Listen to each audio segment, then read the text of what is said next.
The stagecoach lurched to a violent stop in the howling wind, and Grace Emilia Rosewood knew with absolute certainty that she had made a terrible mistake coming to Alaska in the dead of winter. She pressed her gloved hand against the frost-covered window, trying to see through the swirling white chaos outside, but the blizzard had transformed the world into an impenetrable wall of snow and ice. The year was 1899, and Grace had traveled nearly 4,000 miles from Boston to Nome, Alaska, answering an advertisement for a mail-order bride placed by a man named Yannick Foster. They had exchanged exactly 3 letters over the past 2 months, each one carefully worded and polite, revealing little of the truth about either of their lives. Now, as the stagecoach driver shouted something unintelligible over the roar of the wind, Grace wondered if she would even survive long enough to meet the man she had agreed to marry. The door flew open, and a blast of Arctic air slammed into her with such force that she gasped. Snow immediately began coating everything inside the compartment. A figure wrapped in furs appeared in the doorway, his face completely obscured by a thick scarf and hat. "Miss Rosewood," the man shouted, his voice barely audible over the storm. "Yes." Grace called back, gathering her carpetbag and pulling her wool cloak tighter around her shoulders. The cloak had seemed so warm and practical back in Boston, but here in the Alaskan wilderness, it felt as insubstantial as paper. "We cannot make it to town. Too dangerous. My ranch is closer." "You must come now." Grace did not hesitate. She could feel the temperature dropping by the minute, and her fingers were already numb despite her gloves. She reached for the man's outstretched hand and allowed him to pull her from the stagecoach. The moment her feet touched the ground, she sank into snow up to her knees. The wind hit her like a physical blow, stealing her breath and making her eyes water instantly. The tears froze on her cheeks. "Hold on to me," the man commanded, wrapping a strong arm around her waist. "Do not let go, no matter what." Grace clutched at his thick coat, and together they began what felt like an impossible journey through the blinding whiteness. She could not see more than a few inches in front of her face. The snow pelted her skin like tiny needles, and the cold was so intense it burned. Her lungs ached with each breath. She stumbled repeatedly, but the man's grip never faltered. He half carried, half dragged her forward, his body acting as a shield against the worst of the wind. Time became meaningless. Grace had no idea if they had been walking for 5 minutes or an hour. Her entire world had narrowed to the simple act of putting one foot in front of the other, of holding on to this stranger who was her only hope of survival. Her legs felt like lead, and a dangerous drowsiness began creeping over her. She had read about people freezing to death, about how they simply fell asleep in the snow and never woke up. The idea suddenly seemed almost peaceful. "Stay with me," the man shouted, shaking her roughly. "We are almost there. Do not give up now." Grace forced her eyes open wider, fighting against the exhaustion.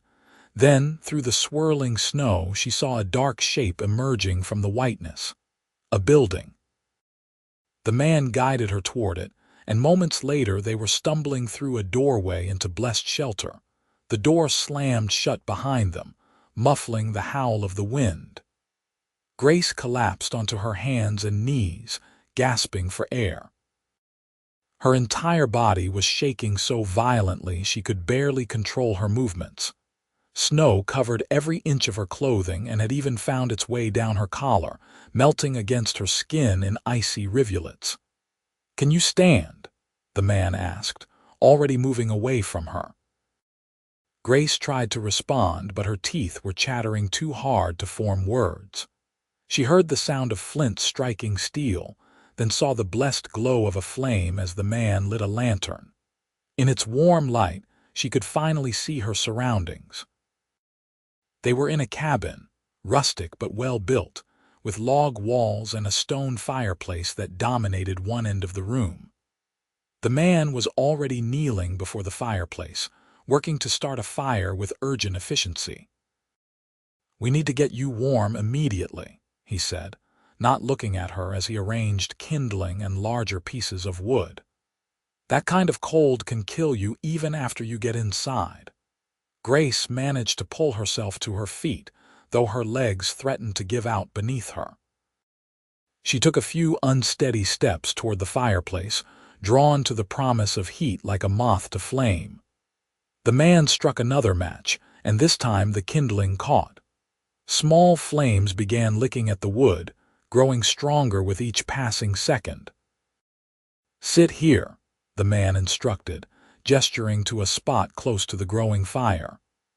"We need to get those wet clothes off you."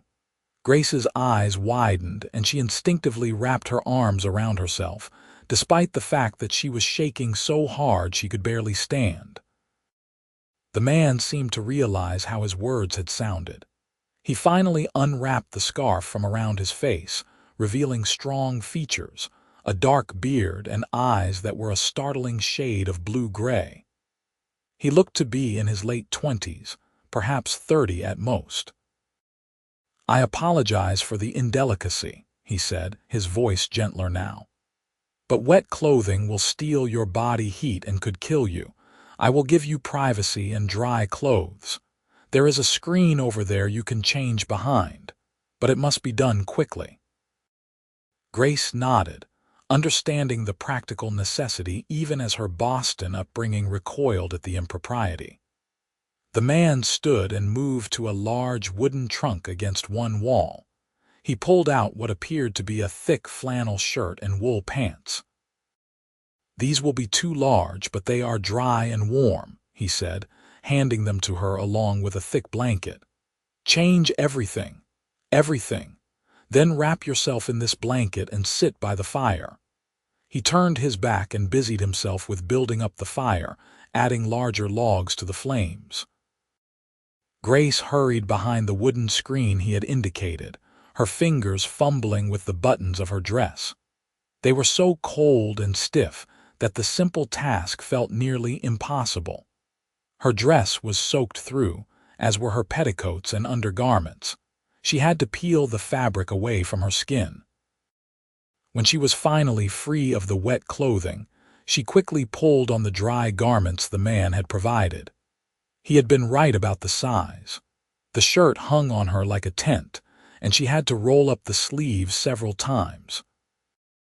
The pants required her to tie the waist as tightly as possible to keep them from falling down, but they were blessedly dry and soft from wear. She wrapped the blanket around herself and emerged from behind the screen, her wet hair hanging in dark tangles around her shoulders. The man had removed his own outer layers and was wearing a simple work shirt and canvas pants. He was taller than she had realized, well over 6 feet, with broad shoulders and the lean, muscular build of someone who worked hard for a living. "Sit," he said, gesturing again to the space before the fire. The flames were roaring now, throwing blessed heat into the room. Grace sank down onto the braided rug in front of the fireplace and immediately felt the warmth beginning to penetrate her chilled skin. It was almost painful at first, the contrast between the cold and the heat, but she did not move away. The man disappeared for a moment and returned with a rough towel. "Your hair needs to be dried," he said. "May I?" Grace nodded, too exhausted and cold to protest. The man knelt behind her and began gently squeezing the water from her long hair with the towel. His hands were surprisingly careful, his touch respectful. Grace closed her eyes and simply focused on the warmth of the fire, the gradual return of feeling to her fingers and toes, the steady presence of this stranger who had saved her life. "I am Yannick Foster," the man said quietly. "I assume you are Grace Rosewood, the woman I was expecting from Boston." "Yes," Grace managed to say, her voice still shaky. "I am sorry we had to meet under such circumstances. "The blizzard is not your fault," Yannick replied, continuing to work on her hair. "Though I admit, I was hoping for a more conventional introduction. I had planned to meet your stagecoach in town with flowers and a hot meal waiting at the hotel." Grace felt an unexpected flutter in her chest at the thought. It was such a simple thing, flowers and a hot meal, but it spoke to a thoughtfulness she had not anticipated. The letters they had exchanged had been cordial but formal, revealing little of Yannick's true character. "How far are we from Nome?" she asked. "About 8 miles. Under normal conditions, it is an easy ride. But in a blizzard like this, it might as well be 100 miles. We will have to wait until the storm passes." Grace turned to look at him, suddenly aware of the implications. "How long do blizzards typically last here?" Yannick's expression was serious. "This time of year, it could be a few hours or a few days. There is no way to know, but we have plenty of supplies, firewood, and food. We will be safe here." The word we hung in the air between them. Grace became acutely aware that she was alone in a cabin with a man she had never met before today, wearing his clothes, sitting before his fire. By all the rules of propriety she had been raised with, this situation was scandalous. And yet, what choice did they have? The alternative had been freezing to death in the storm. "I understand this is not ideal," Yannick said, as if reading her thoughts. "But I give you my word as a gentleman that you are safe with me. You will sleep in my bed tonight, and I will keep watch by the fire." "I cannot take your bed," Grace protested. "You have already done so much." "I insist," Yannick said firmly. "You have been through a terrible ordeal and you need proper rest. I am accustomed to long nights and hard conditions. A night by the fire is nothing to me." Grace wanted to argue further, but the truth was that she was utterly exhausted. The long journey from Boston, the harrowing ride through the blizzard, and the bone-deep cold had drained every ounce of her strength. The warmth of the fire was making her drowsy, and she could barely keep her eyes open. "Your hair is as dry as I can get it," Yannick said, setting aside the towel. "You should try to eat something before you rest. When did you last have a meal?" Grace had to think about it. "This morning, I suppose, before we left the last way station." Yannick nodded and stood, moving to a shelf near the small kitchen area of the cabin. He returned with some dried meat, bread, and a jar of what looked like preserves. "It is not fancy, but it will give you strength." Grace accepted the food gratefully and ate slowly, savoring each bite. The bread was dense and hearty, the preserves sweet with berries she could not identify, and the dried meat was surprisingly flavorful. As she ate, Yannick settled into a chair near the fire, watching the flames with a contemplative expression. "What made you answer my advertisement?" Grace asked, surprising herself with the question. Perhaps it was the exhaustion loosening her tongue, or the strange intimacy of their situation, but she suddenly wanted to know more about this man who had saved her life.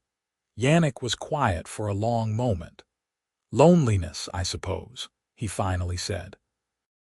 "I came to Alaska 5 years ago during the gold rush. I did not find gold, but I found something better. I found land that spoke to me, and I built this ranch. I have cattle, horses, and enough work to keep me busy from dawn until dusk. But at the end of each day, I come back to an empty cabin." I realized I did not want to grow old alone. There was such honest vulnerability in his words that Grace felt her heart soften. "Why Alaska?" she asked. "There are many places a man could settle and find a wife."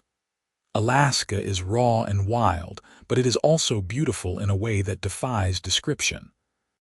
When the weather is clear and the sun hits the mountains, or when the northern lights dance across the winter sky, there is no place on earth more magnificent. I wanted to build something here, something that would last, but I wanted someone to share it with." Grace thought about her own reasons for coming to Alaska, for answering the advertisement of a stranger and agreeing to marry him sight unseen. "I understand loneliness," she said softly. "After my parents died last year, I found myself adrift in Boston. I was working in a factory, living in a boarding house, and watching my life stretch out before me in an endless gray line. When I saw your advertisement in the newspaper, something inside me stirred. It felt like an opportunity for a new beginning, a chance to be part of something larger than myself." "Do you regret coming?" Yannick asked, his blue-gray eyes meeting hers. Grace considered the question seriously. "Ask me again when I can feel my toes," she said, and was rewarded with a deep, genuine laugh from Yannick. The sound of his laughter warmed her more than the fire. It was a good sound, unguarded and real. Grace found herself smiling in response, and for the first time since leaving Boston, she felt a small spark of hope that perhaps this wild, impulsive decision might not have been a mistake after all. Outside, the wind continued to howl, rattling the shutters and driving snow against the cabin walls. But inside, the fire crackled cheerfully, filling the space with warmth and light. Grace finished her simple meal and felt her eyelids growing impossibly heavy. "You need to rest," Yannick said, standing and offering her his hand. "Come, I will show you where you can sleep." Grace allowed him to help her to her feet and followed him to the far side of the cabin, where a bed was tucked into an alcove. It was a simple bed, but it looked clean and inviting, with thick quilts piled high. "I will be right over there if you need anything," Yannick said, gesturing back toward the fireplace. "Do not hesitate to call out if you need help or if you feel unwell. Exposure to that kind of cold can have delayed effects." "Thank you," Grace said, looking up at him. In the soft light of the cabin, she could see the concern in his eyes, the genuine care he seemed to have for her well-being despite the fact that they had only just met. "Thank you for saving my life today. I would do it again in a heartbeat," Yannick said simply. "Sleep well, Grace." He turned and walked back to the fireplace, giving her privacy. Grace climbed into the bed and pulled the quilts up around her. The mattress was stuffed with something soft, perhaps feathers or down, and the quilts were heavy and warm. She could still see Yannick from where she lay, watching as he settled into his chair and stared into the flames. She meant to stay awake, to think about the strange turn her life had taken, to consider what tomorrow might bring. But exhaustion claimed her almost immediately, and she fell into a deep, dreamless sleep. When Grace woke, she was disoriented at first, uncertain of where she was. Then the memories came flooding back. The blizzard, the cabin, Yannick. She sat up and looked toward the fireplace. Yannick was still there, though he had moved from the chair to sit directly on the floor, his back against the stone hearth. The fire was still burning strong, and she realized he must have been tending it throughout the night. Pale light was filtering through the cracks in the shutters, suggesting that morning had come, though the wind still roared outside. Grace pushed back the quilts and padded across the cold floor to where Yannick sat. His eyes were closed, his breathing deep and even. "Yannick," she said softly, not wanting to startle him. His eyes opened immediately, alert despite the fact that he could not have gotten much sleep. "Grace." "How are you feeling?" "Much better," she said honestly. The warmth, the food, and the rest had restored her considerably. "But you look exhausted. Please take the bed for a while. I can tend the fire." Yannick shook his head. "I am fine. I have gone without sleep plenty of times before. Besides, I need to check on the horses and make sure they have enough feed and water." "Horses? Where?" "There is a small barn attached to the cabin. I keep 2 horses here along with a milk cow. They will need tending, storm or no storm." Grace watched as Yannick stood and stretched, his joints cracking audibly. He moved to where his heavy coat and furs hung on pegs near the door and began bundling up against the cold. "Let me help," Grace said impulsively. Yannick turned to look at her, surprise evident on his face. "You have only just recovered from nearly freezing to death. I will not risk taking you back out into that storm." "I am not suggesting I go outside," Grace clarified. "But surely there is something I can do to help while you are gone. I can make breakfast or tidy up or something useful." Yannick studied her for a moment, then nodded slowly. "There is cornmeal in that jar over there," he said, pointing to a shelf. "If you wanted to make some cornbread or porridge, I would not refuse. The cooking supplies are basic but adequate." "I can manage," Grace said with more confidence than she felt. She had learned to cook in the boarding house, preparing simple meals for herself, but she had no idea what Yannick's kitchen would hold. Yannick finished bundling up, wrapping the thick scarf around his face until only his eyes were visible. "I should not be long. Keep the fire going and do not open the door for any reason. If something happens and I do not return within an hour, there is a rifle mounted on the wall over there." "Do you know how to use one?" Grace shook her head. The very idea of using a rifle terrified her. "Hopefully it will not come to that," Yannick said. "But if someone other than me tries to enter, you aim for the center of their body and you pull the trigger. Understood?" Grace nodded, her mouth suddenly dry. The reminder of danger, of how isolated and vulnerable they were out here, sent a chill through her that had nothing to do with the temperature. Yannick pulled open the door, and immediately the wind tried to force its way inside. He slipped out quickly and pulled the door shut behind him, leaving Grace alone in the cabin. She stood for a moment, listening to the storm rage outside, then shook herself and moved toward the kitchen area. She needed to focus on something practical, something she could control. She found the cornmeal Yannick had mentioned, along with a crock of what appeared to be sourdough starter, some salt, and a bit of bacon grease. There was a Dutch oven hanging from a hook near the fireplace, and she carefully lifted it down and began preparing a simple cornbread. As she worked, Grace found herself thinking about the man who had saved her. Yannick Foster was not at all what she had expected. His letters had been polite but reserved, giving little indication of his true character. In person, he was direct and practical, but there was also a kindness to him, a fundamental decency that shone through in his actions. He had saved her life without hesitation, had given her his clothes and his bed, and had stayed awake all night to keep her warm and safe. Grace placed the cornbread in the Dutch oven and set it near the coals of the fire to bake. Then she set about exploring the cabin more thoroughly. It was small but well organized, everything in its place. There were shelves lined with books, which surprised her. She had not expected a rancher in the Alaskan wilderness to be a reader. She examined the titles and found an eclectic collection. Novels by Charles Dickens and Mark Twain, books about animal husbandry and farming, a worn Bible, and even a volume of poetry by Walt Whitman.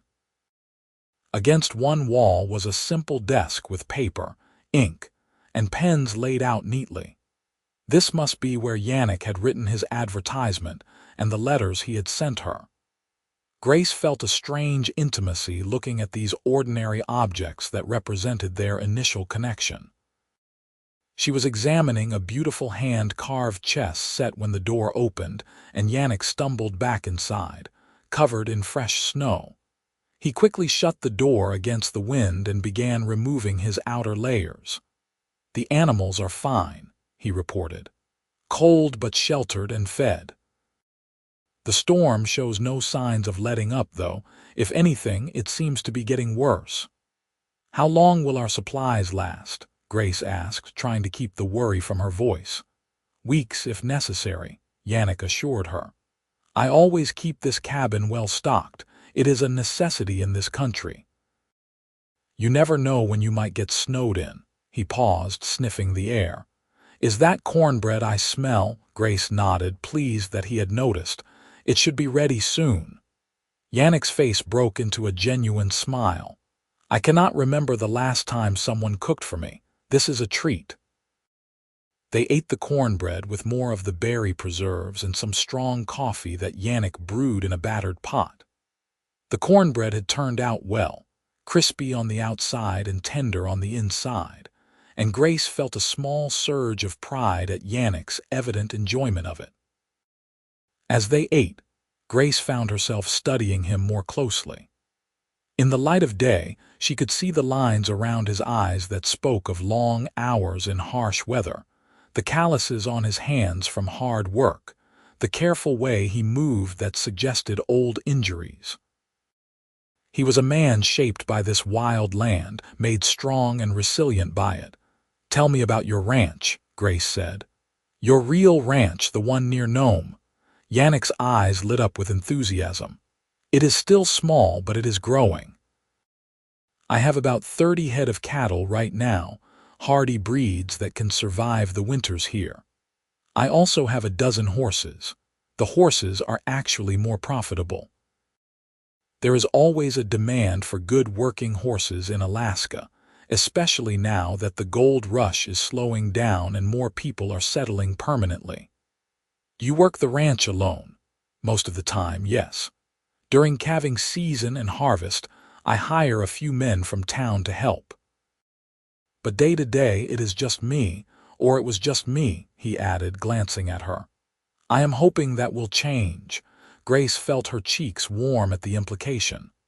"I should be honest with you," she said carefully. "I know nothing about ranching. I grew up in Boston. The closest I have ever been to a cow is drinking milk." To her surprise, Yannick laughed. "I grew up in Philadelphia. I knew nothing about ranching either when I first came here. You learn by doing, by making mistakes and figuring out better ways. I can teach you if you are willing to learn." "Why did you leave Philadelphia?" Grace asked. Yannick's expression grew more serious.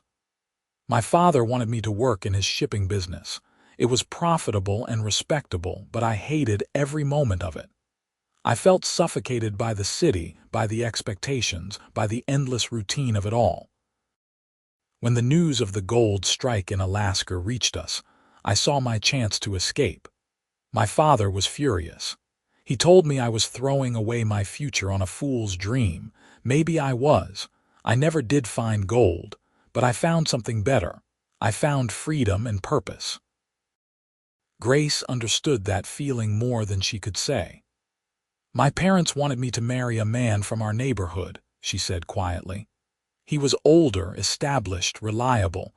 I would have been comfortable and respectable, but I would have been miserable. He was unkind to his servants and spoke to me as if I were a child who needed constant instruction. After my parents died and I was no longer obligated to honor their wishes, I broke off the understanding between us. That is when I started working at the factory." "You regret not marrying him?" Yannick asked. "Not for a single moment," Grace said firmly. "I would rather work myself to exhaustion every day and sleep in a cramped boarding house than spend my life with someone who does not respect me." Yannick nodded slowly. "I want you to know something, Grace. I know our situation is unusual. We are essentially strangers bound by an agreement made through letters. But I hope that, over time, we can build something real between us. Not just a marriage of convenience, but a true partnership. I want a wife who is my equal, who has her own thoughts and opinions, who will challenge me when I am wrong and stand beside me when times are hard." Grace felt something shift inside her chest, a cautious hope taking root. "That is what I want too," she admitted. "I did not come all this way just to exchange one form of unhappiness for another. I want a life that means something, a partnership built on mutual respect and affection." "Then we are in agreement," Yannick said, extending his hand across the table. Grace took his hand and shook it firmly, feeling the strength and warmth of his grip. It felt like a promise, a beginning. The day passed slowly as the blizzard continued to rage outside. Grace and Yannick fell into an easy rhythm, talking about their lives, their hopes and dreams, their fears and disappointments. Grace learned that Yannick had a younger sister back in Philadelphia who he still corresponded with, that his mother had died when he was 12, and that he had a deep love of music, despite having no talent for playing any instrument. Yannick learned that Grace had always dreamed of traveling, that she loved to read anything she could get her hands on, and that she had a quick wit and a talent for storytelling that made him laugh. As evening fell, Yannick taught Grace how to play chess using the beautiful carved set. She proved to be a quick learner, and though he won the first 2 games easily, she nearly beat him in the third. "You have a strategic mind," Yannick observed as he studied the board. "You think several moves ahead." "I had to learn to think ahead," Grace said. "When you are a woman alone in the world with limited means, you cannot afford to make careless decisions." The words hung in the air between them, a reminder of the enormous leap of faith Grace had taken in coming to Alaska. Yannick reached across the chessboard and gently took her hand. "I know you took a great risk in coming here," he said seriously. "I know you only have my word that I am a decent man, that I will treat you well and honor the commitments I made in my letters. But I want you to know that you can trust me, Grace. I will spend every day proving that to you if I must." Grace felt tears prick at her eyes, moved by the sincerity in his voice. "I believe you," she said softly. "I do not know why, given that we have only known each other for a day, but I believe you." They sat together by the fire late into the night, talking about everything and nothing, slowly building the foundation of trust and understanding that would support their future together. When Grace's eyes began to droop with exhaustion, Yannick insisted again that she take the bed while he kept watch by the fire. "The storm is still too dangerous," he explained. "We need to keep the fire burning hot to maintain the temperature in the cabin. I will sleep tomorrow when the weather clears." Grace wanted to protest, but she could see the determination in his eyes. Instead, she stood and did something that surprised both of them. She leaned forward and kissed him gently on the cheek. "Thank you for everything," she whispered. "For saving me, for taking care of me, for being the man you are." Yannick's hand came up to touch his cheek where her lips had been, his eyes wide with surprise and something that looked like wonder. "Sleep well, Grace," he said, his voice slightly rough. Grace climbed into the bed, but this time she found it harder to fall asleep. She was intensely aware of Yannick's presence across the room, of the way he carefully tended the fire, of the protective way he kept watch. She thought about the path that had led her here, to this remote cabin in the Alaskan wilderness, to this unexpected man who was stirring feelings in her that she had not anticipated. She had come to Alaska expecting a practical arrangement, a marriage of mutual convenience. But lying there in the darkness, listening to the storm outside and the crackle of the fire, Grace began to wonder if perhaps she might find something more, something like love. The second night passed much like the first, with Yannick maintaining his vigil by the fire. When Grace woke in the morning, she immediately noticed that the sound of the wind had changed. It was still present, but the howling rage had diminished to a steady blow. "The storm is breaking," Yannick said when he saw her stirring. He was standing by one of the shuttered windows, peering out through a crack. "It should be safe to travel by this afternoon, I think." Grace felt an unexpected pang at his words. Part of her was eager to see Nome, to begin her new life properly. But another part of her had found something precious in the intimate isolation of the cabin, in these long hours of conversation and connection with Yannick. "Are you eager to get to town?" Yannick asked, as if sensing her mixed feelings. "I do not know," Grace admitted. "Is that strange?" "No," Yannick said, turning to face her. "I feel it too. These past 2 days have been a gift in a way. We have had time to truly get to know each other without the pressures and expectations that will come once we are in Nome. Once we are there, there will be a wedding to arrange, people to meet, a household to establish. Everything will become real and public. It feels real now, Grace said quietly. Yannick crossed the room to stand before her. In the morning light, with his dark hair tousled and his eyes soft with emotion, he looked almost vulnerable.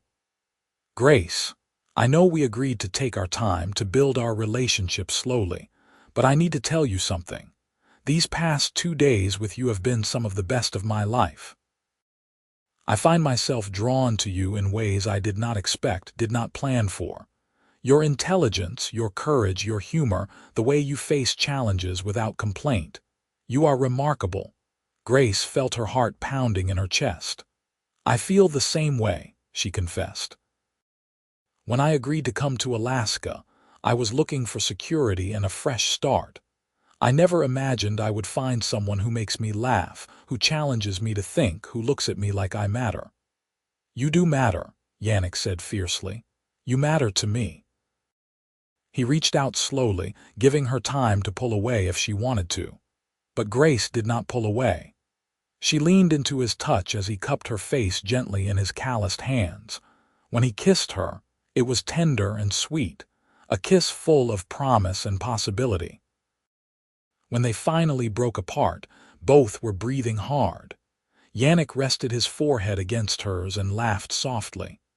I think I am falling in love with you, Grace Rosewood. I think I'm falling in love with you too, Yannick Foster, Grace whispered back.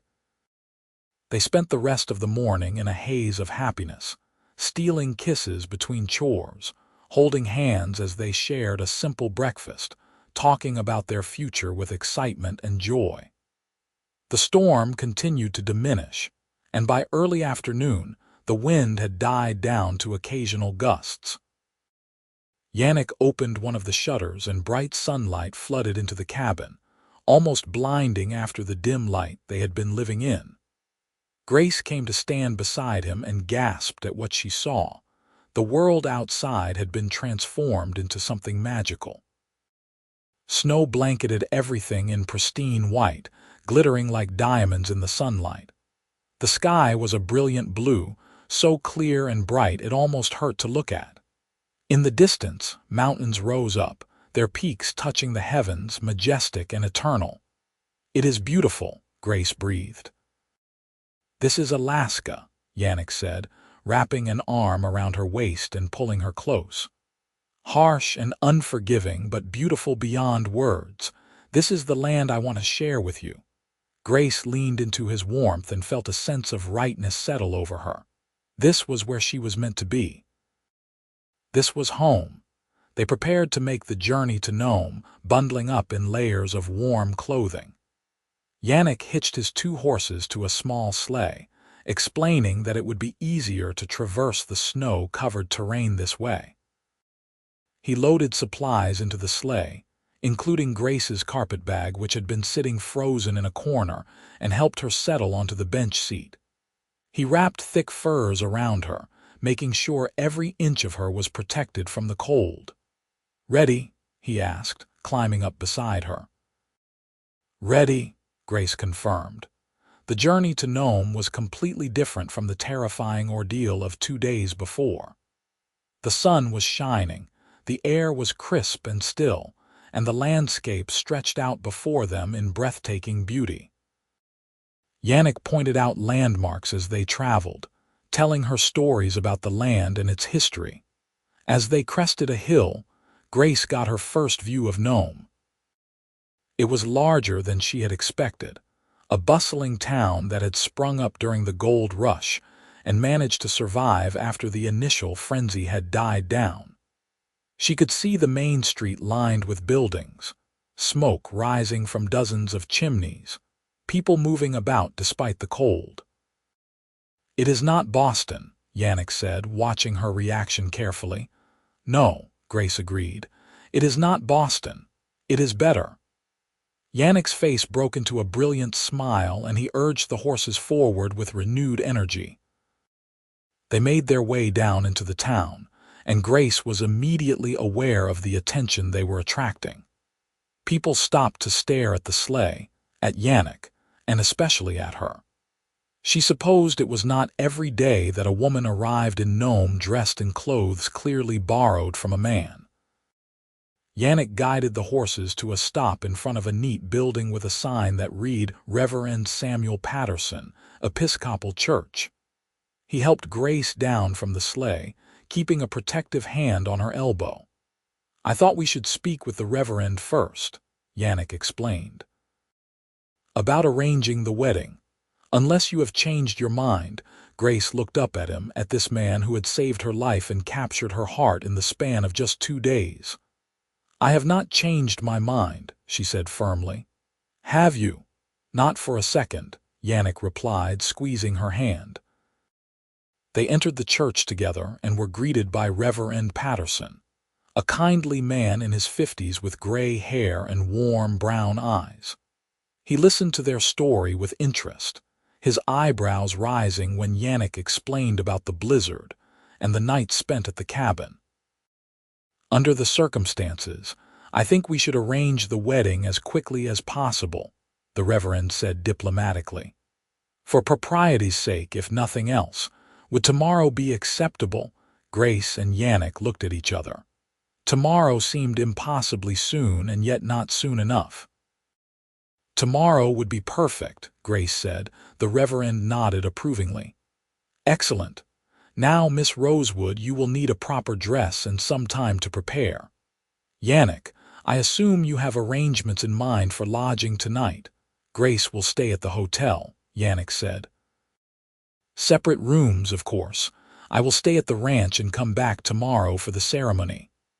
"Very proper," the Reverend said. "Now let me fetch my wife. Margaret will be delighted to help you prepare, Miss Rosewood. She loves weddings." Margaret Patterson proved to be as warm and welcoming as her husband. She was a plump woman with rosy cheeks and an infectious enthusiasm. She immediately took charge of Grace, whisking her off to the hotel and then to the town's general store to find suitable clothing. "We do not have much in the way of wedding dresses," Margaret explained as she rifled through the limited selection. "Most women here make do with their best Sunday dress, but I think we can find something lovely for you." They settled on a beautiful dark blue dress made of soft wool, with delicate white lace at the collar and cuffs.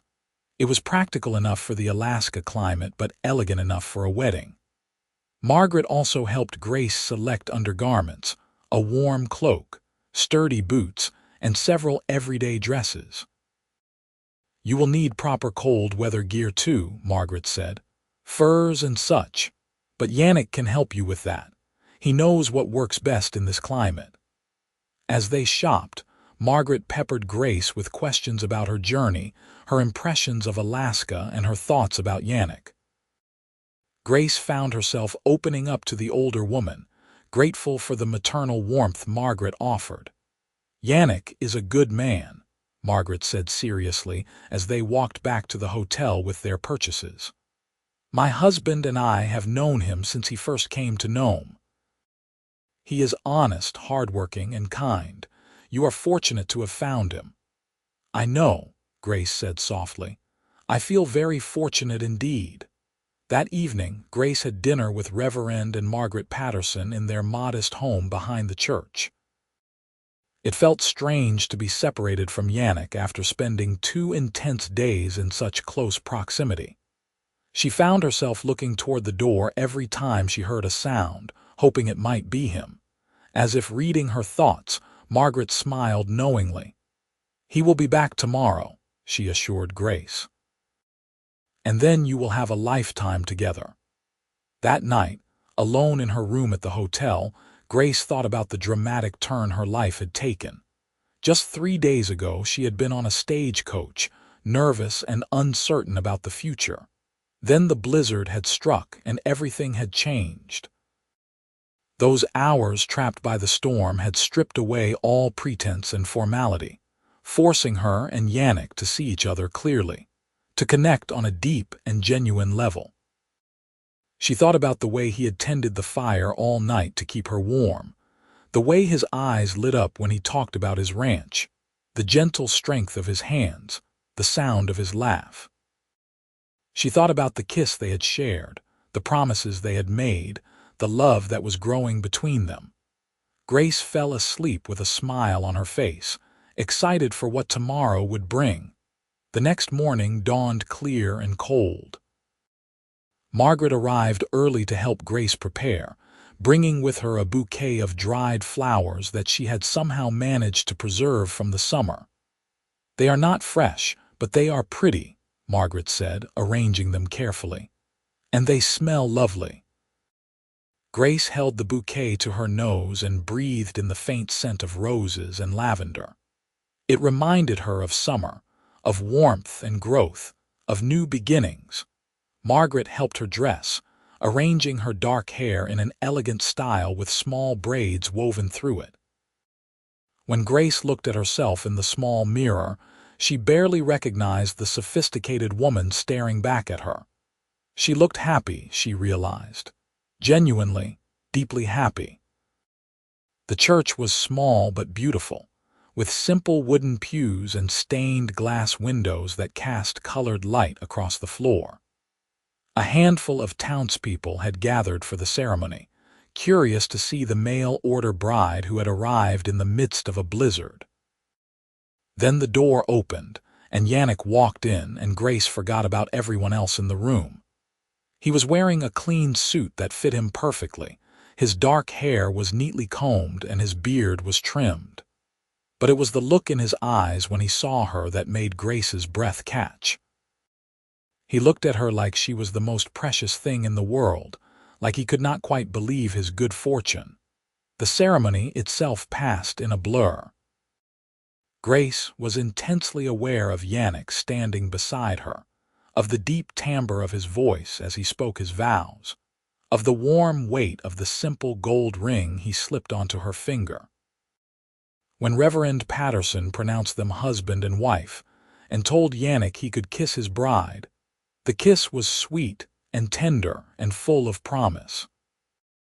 As they walked down the aisle together, hand in hand, Grace caught sight of several women in the congregation dabbing at their eyes with handkerchiefs. She understood the tears. There was something deeply romantic about their story, about the way they had found each other in the midst of a storm. Outside the church, Yannick lifted Grace into his arms, making her laugh with surprise and delight. "I am carrying you over the threshold," he declared, "even if the threshold is to a sleigh and not a house." He settled her onto the bench seat of the sleigh and climbed up beside her. "Ready to see your new home, Mrs. Foster?" he asked, and Grace thrilled at the sound of her new name. "I have never been more ready for anything," she replied. The journey to Yannick's ranch took about an hour. As they left Nome behind, the landscape opened up into rolling hills covered in snow, with mountains rising majestically in the distance. Yannick pointed out the boundaries of his property, and Grace was amazed at the sheer size of it. Acres and acres of land, wild and beautiful, and theirs. The ranch house came into view, and Grace felt her heart lift. It was larger and more substantial than the cabin where they had weathered the storm, a proper 2-story house built of logs with a wide porch and multiple windows. Smoke was rising from the chimney, and Grace could see barns and other outbuildings arranged nearby. "I have a neighbor, an elderly man named Tom, who agreed to keep the fires going while I was gone," Yannick explained. "I did not want you to arrive to a cold house." It was such a thoughtful gesture, so characteristic of the caring man Grace had come to know. Yannick helped her down from the sleigh, and this time truly did carry her over the threshold of their home. The interior of the house was warm and inviting, with a large main room that served as kitchen and living area, a stone fireplace similar to the one in the cabin, and solid furniture that Yannick had clearly made himself. A staircase led to the second floor, where Yannick told her there were 2 bedrooms. "I built this house with a family in mind," he said, setting her down gently. "I wanted room to grow." Grace turned to face him, her heart pounding with a mixture of excitement and nervousness. They were married now, truly married, and this was their wedding night. Yannick seemed to sense her apprehension. "Grace," he said gently, taking both her hands in his. "We do not have to rush anything. I know this is all happening very quickly.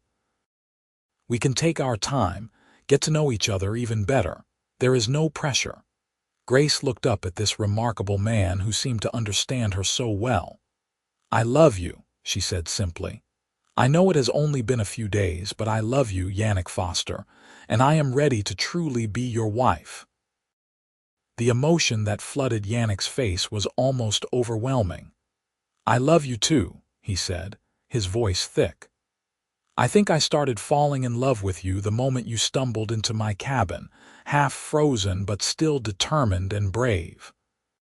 He kissed her then, deeply and passionately, and Grace melted into his embrace. They made their way upstairs to the bedroom, shedding layers of clothing as they went, and came together with tenderness and passion, sealing their marriage vows in the most intimate way possible.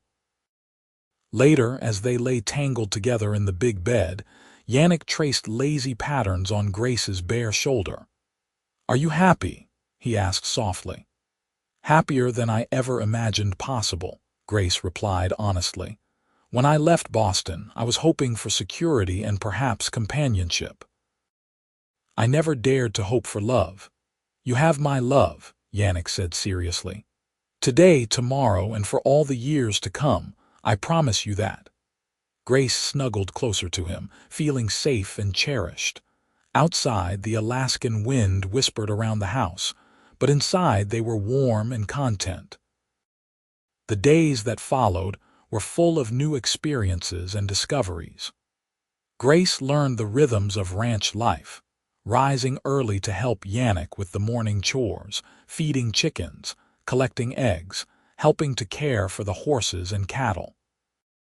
Yannick was a patient teacher, showing her how to milk the cow, how to recognize signs of illness in the animals, how to judge the weather by reading the sky. Grace discovered that she loved the physical work, the sense of accomplishment that came from caring for living creatures. Her hands grew calloused, her muscles grew stronger, and she felt more vital and alive than she ever had working in the factory. She also began to put her own stamp on the house, adding touches of warmth and comfort. She sewed curtains for the windows, arranged the books on the shelves in a more pleasing order, and began planning a garden for the spring. Winter in Alaska was long and harsh, but Grace found beauty in it. She loved the way the snow sparkled in the sunlight, the way the northern lights danced across the night sky in ribbons of green and purple, the profound silence that fell over the land on still nights.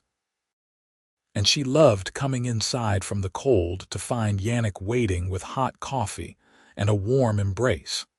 They spent the long winter evenings reading aloud to each other, playing chess, and talking for hours about everything under the sun. Yannick taught Grace to shoot the rifle, insisting that she needed to know how to protect herself when he was working far from the house. Grace taught Yannick some of the folk songs she had learned as a child, and though neither of them could carry a tune particularly well, they enjoyed singing together anyway. As the months passed, their love deepened and matured. They learned each other's habits and quirks, had their first arguments and learned how to compromise, discovered how to support each other through difficult days and celebrate the good ones. When spring finally arrived, bringing with it warming temperatures and the first hints of green pushing up through the melting snow, Grace realized she had missed her monthly courses. At first, she thought it was perhaps the change in climate or the physical demands of ranch life. But as the weeks passed and other symptoms appeared, she began to suspect the truth. She waited until she was certain before telling Yannick. They were sitting on the porch one evening, watching the sunset paint the sky in shades of pink and gold, when she took his hand and placed it gently on her still flat stomach. "There is a baby growing inside me," she said softly. "Our baby." Yannick went very still, his hand trembling slightly under hers. Then he turned to look at her, and Grace saw tears shining in his eyes. "Truly," he whispered. "Truly," Grace confirmed. "Sometime in the fall, I think, we are going to be parents." Yannick pulled her into his arms, holding her so tightly she could barely breathe. When he finally pulled back, he was laughing and crying at the same time. "This is the best news I have ever received," he said. "The very best. A child, our child." He became even more protective and attentive during Grace's pregnancy, insisting that she not overwork herself, bringing her little treats and surprises, talking to her growing belly every night before they went to sleep. Grace found his devotion both touching and occasionally amusing, especially when he tried to forbid her from doing any heavy lifting whatsoever. "I am pregnant, not an invalid," she told him firmly. "I will not take foolish risks, but I will also not spend the next 6 months sitting idle." They compromised as they had learned to do, with Grace agreeing to be more careful and Yannick agreeing to stop hovering quite so much. As summer bloomed across the land, transforming the harsh white landscape into a riot of wildflowers and green meadows, Grace's garden flourished. She took great pride in the vegetables that grew under her care, the potatoes and carrots and hardy greens that would help sustain them through the next winter. Visitors became more common as the weather improved. Tom, the elderly neighbor who had kept their fires going, became a regular fixture at their dinner table. Margaret and Reverend Patterson rode out several times to check on Grace and bring supplies. Other ranchers and homesteaders stopped by to trade goods and share news. Grace found herself becoming part of a community, building friendships with other women who had also made the brave journey to Alaska seeking new lives. They shared recipes and advice, helped each other with projects, and provided support during difficult times. As Grace's belly swelled with the growing baby, she felt a profound sense of contentment. This life she was building with Yannick, this home they had created together, felt solid and real and good.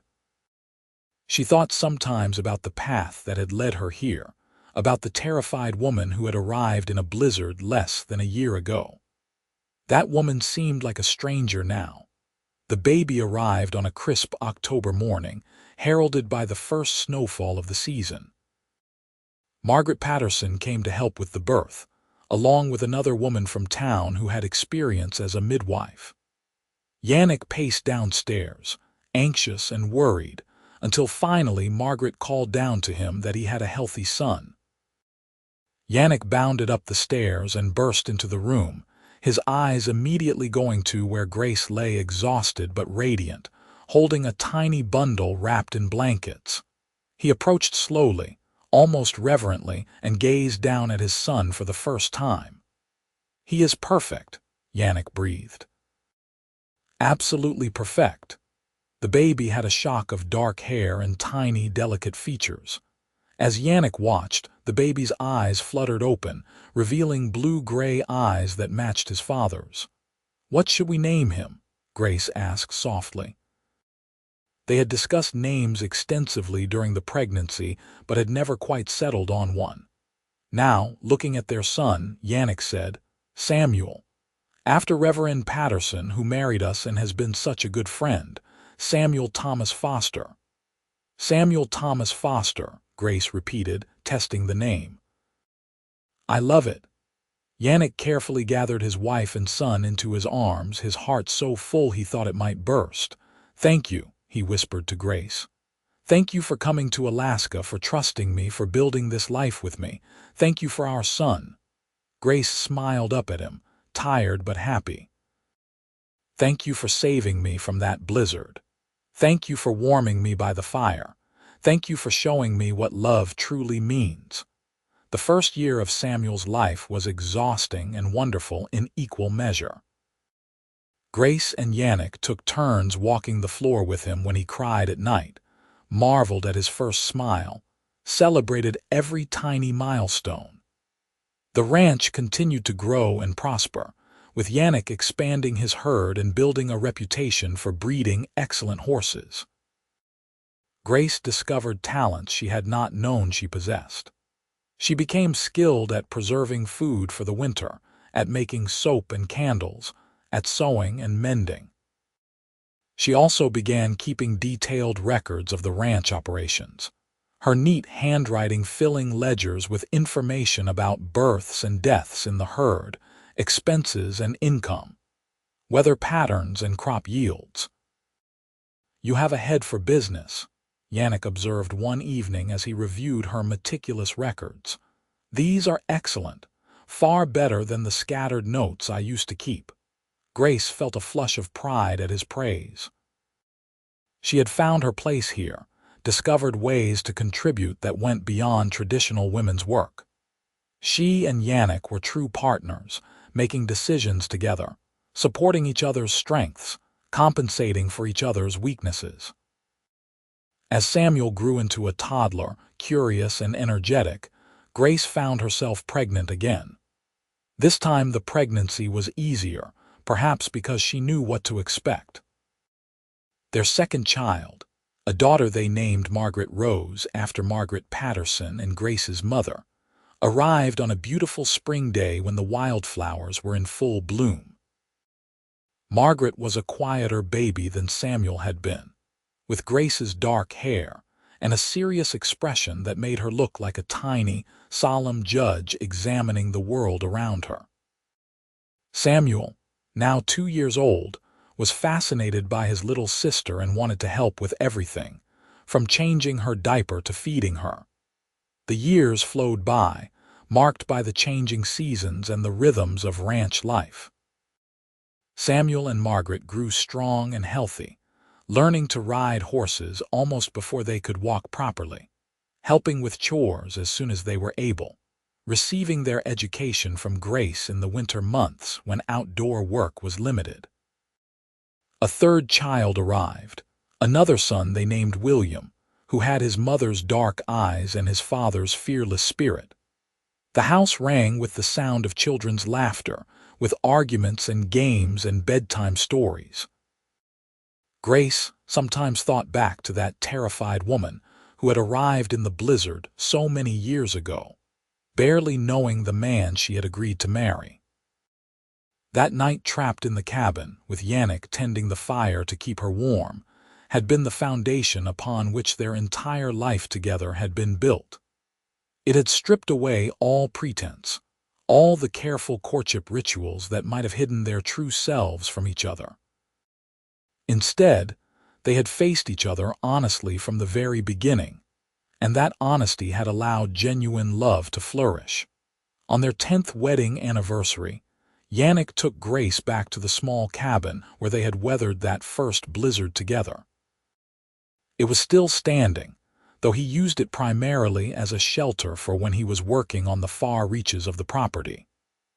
They arrived in the afternoon, and Yannick built up a fire in the familiar stone fireplace while Grace looked around at the space that held such significant memories. "Do you remember?" Yannick asked, coming to stand behind her and wrapping his arms around her waist. "I remember every moment," Grace said, leaning back against him. "I remember being so cold I thought I would die. I remember you pulling me through the snow, never letting go. I remember waking up to find you still awake, tending the fire to keep me warm. I remember thinking that perhaps I had found something precious and rare." "You had," Yannick said, kissing the top of her head, "and so had I. That blizzard was the best thing that ever happened to me because it brought you into my life." They made love there in the cabin, slowly and tenderly, rekindling the passion that had never truly dimmed despite the demands of raising children and running a ranch. Afterward, they lay wrapped in blankets before the fire, just as they had on that first night, talking and laughing and remembering. "You ever regret it?" Yannick asked. "Leaving Boston, coming to this wild place, taking such an enormous risk?" Grace thought about her answer carefully, wanting to be honest. "I regret that I never got to introduce you to my parents to show them the good man I married. I regret that they never got to meet their grandchildren. But regret coming to Alaska. Regret marrying you. Never. Not for a single moment. You gave me a life beyond anything I could have imagined. You gave me love, partnership, adventure, and purpose. You gave me a home." "You gave me the same," Yannick said. "Before you arrived, this was just a place where I lived and worked. You made it a home. You filled it with love and laughter. You gave me children who are the joy of my life. You made me complete." They stayed in the cabin until the next morning, reluctant to leave this place that held such powerful memories. When they finally returned to the main house, they found their children being well cared for by Margaret Patterson, who had agreed to watch them for the night. "You two look happy," Margaret observed with a knowing smile. "We are happy," Grace confirmed. "Remarkably, wonderfully happy."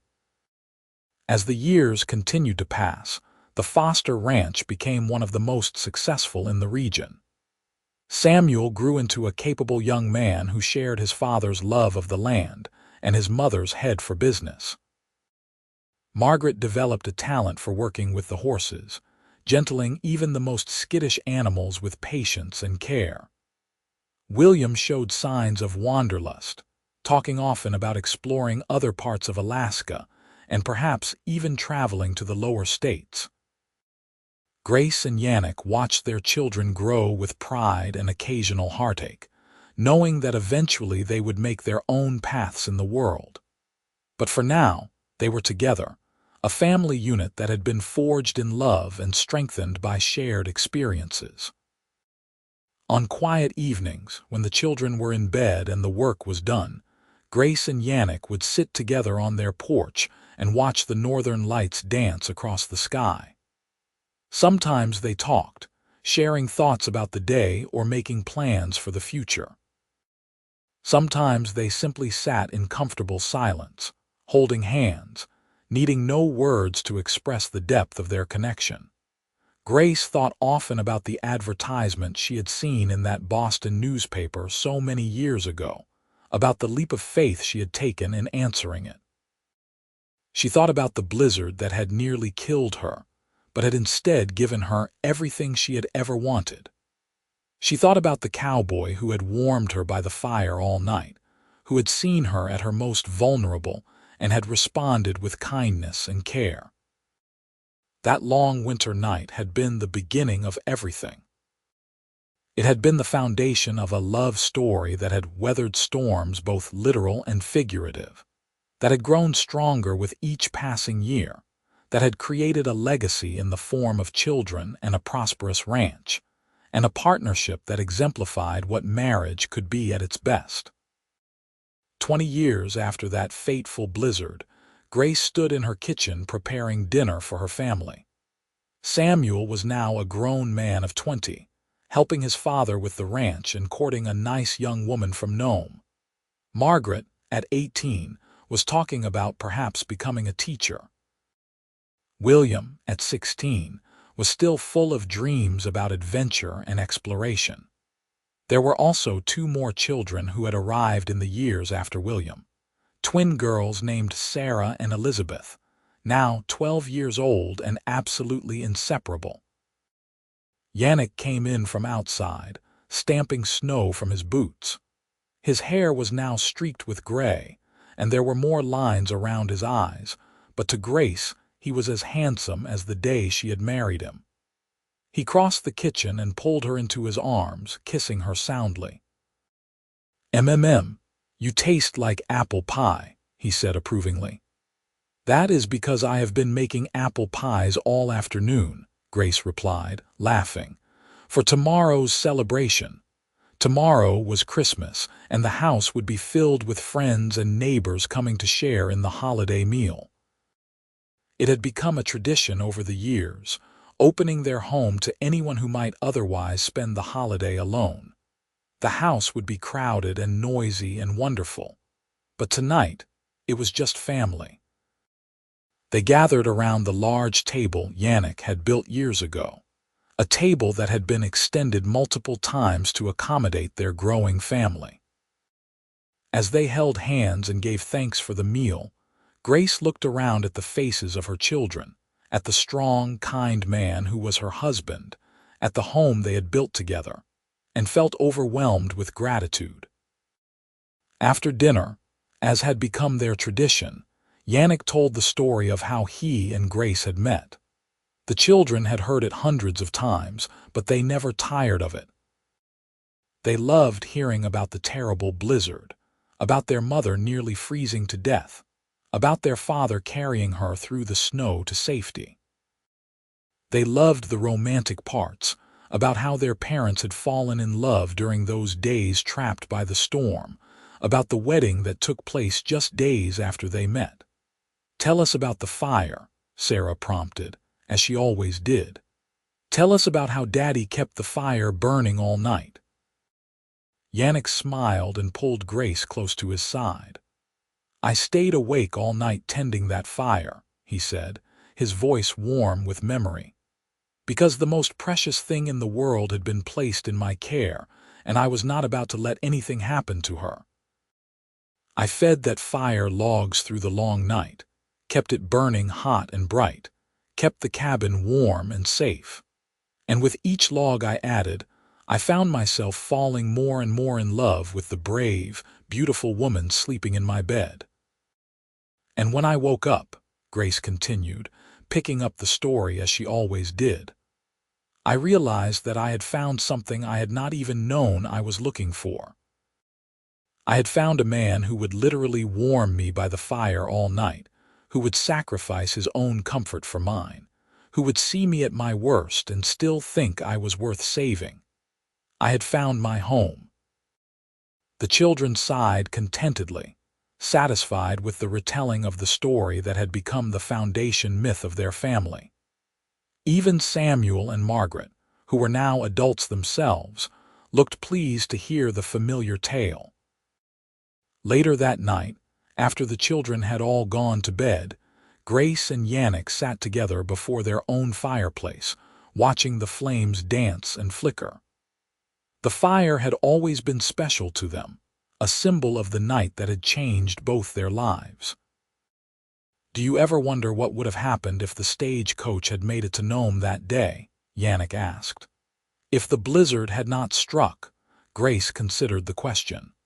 "We still would have met and married," she said, "but it might have been different, more formal, more conventional. We might have taken months or even years to truly know each other. Instead, the blizzard forced us to be honest and vulnerable from the very beginning. It gave us a foundation built on truth rather than courtship games." "I am grateful for that blizzard," Yannick said. "I know that sounds strange, given how dangerous it was. But I am grateful for every moment of it, because it brought you to me in a way that nothing else could have." "I am grateful too," Grace said, snuggling into his embrace. "For the blizzard, for the cabin, for the fire you tended all night, for every moment of the life we have built together." They sat in comfortable silence, watching the fire, thinking about the journey that had brought them to this moment. Outside, snow was beginning to fall again, soft and gentle this time, not the violent blizzard of 20 years ago. But whether the snow was harsh or gentle, whether the weather was fair or foul, Grace and Yannick knew they would face it together, just as they had faced everything else life had thrown at them. The years continued to flow by like water, bringing changes and challenges and joys. Samuel married his sweetheart and began building his own house on a parcel of land Yannick had given him. Within a year, he made Grace and Yannick grandparents, presenting them with a beautiful granddaughter.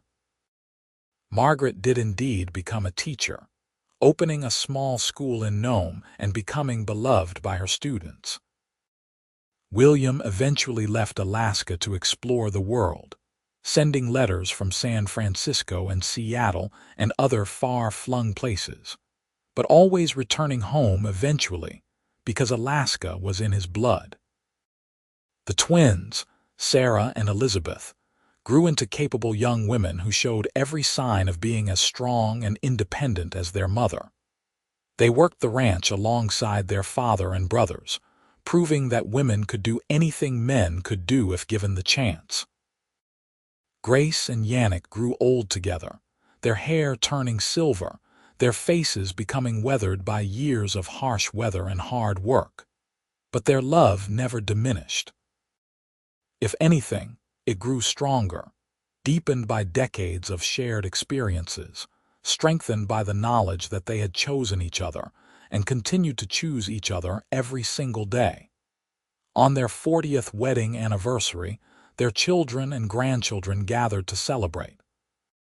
The house was packed with people, 3 generations of Fosters filling every room with laughter and love. There was music and dancing, food and drink, stories and toasts. When the celebration finally wound down and the guests began to depart, Grace and Yannick found themselves alone on their porch, watching the sun set over the mountains they had loved for so many years. 40 years, Grace marveled. It seems like both a lifetime and no time at all. It has been the greatest adventure of my life, Yannick said. Every single day with you has been a gift. Grace turned to look at her husband, this man who had saved her from a blizzard 40 years ago and had been saving her in small ways every day since. His face was lined with age, his hair was completely white now, but his eyes were the same blue-gray that had captivated her on that first morning in the cabin. And when he looked at her, she still saw the same love, the same devotion, the same commitment that had been there from the very beginning. "I love you," she said simply. "I have loved you from that first night when you stayed awake to tend the fire and keep me safe. I loved you when we married after knowing each other for only 2 days. I loved you when we brought each of our children into the world. I loved you through good years and hard years, through triumphs and tragedies, and I will love you until my very last breath."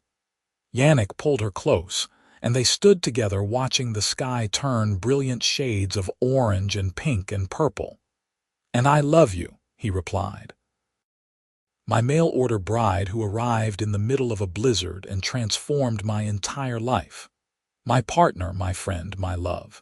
You are everything to me." As the last light faded from the sky and the first stars began to appear, Grace thought about the journey that had brought her here. She thought about the frightened young woman who had left Boston seeking only security and a fresh start. She thought about the terrifying journey through the blizzard, about nearly freezing to death, about being carried to safety by a stranger. She thought about waking up in a small cabin to find that stranger tending a fire, keeping her warm, keeping her alive. That fire had been literal and metaphorical.